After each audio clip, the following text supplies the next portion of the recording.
யோக ஞான சித்தர் ஓம் ஸ்ரீ ராஜயோக குரு சரணம். ஆன்மீகத்துக்கு வேற ஒன்றும் இல்லைங்க. கோயில் குளம் அங்கே போகிறோம் இங்கே போகிறோம் எல்லாம் உண்மை தான். ஒரே ஒரு விஷயம் ரொம்ப ரொம்ப சிம்பிளாக சொல்லணுன்னா, மன தூய்மை ஒரு மனுஷங்கிட்ட இருந்தால் இறைவன் நம்ம உள்ளேக்கு வந்துடுவார் நம்ம இதயத்தில்.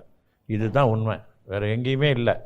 மனசு நம்மக்குள்ளே வந்துடுவார். நீங்கள் எந்த தெய்வத்தை வணங்கினா அந்த தெய்வம் உங்களுக்குள்ளே வந்துடும். இதுதான் சொன்னாங்க. சில பேர் சொல்லுவாங்க, இல்லை எங்கேயோ தேடி அலையிறீங்க, ஊர் புறா கடவுளை நம்ம உள்ள வச்சுருக்கேன்னு சொல்லிக்கிட்டு சில பேர் தெரியும். அந்த மாதிரி போயிடாதீங்க. அந்த பக்குவ நிலையை நம்ம ஏற்படுத்திக்கணும். சித்தர்கள் இருந்தாங்கன்னா அந்த பக்குவ நிலையில் இருந்தாங்க.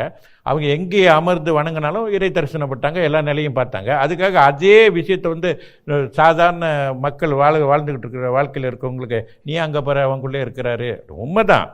நம்ம உணர்ந்து அந்த நிலையை அடையணும். அடைந்த பிறகு நம்ம சொல்லலாம். மன தூய்மை இருந்துச்சுன்னா நம்ம எங்கே அமர்ந்து யாரை நினைத்தாலும் அவங்க மனசில் உதிப்பாங்க. அந்த காட்சியாகப்பட்டது நம்ம மனதிலே தோன்றும். அவங்கள பார்க்க முடியும் அந்த ஞான காட்சியில். இதுதான் மன தூய்மை.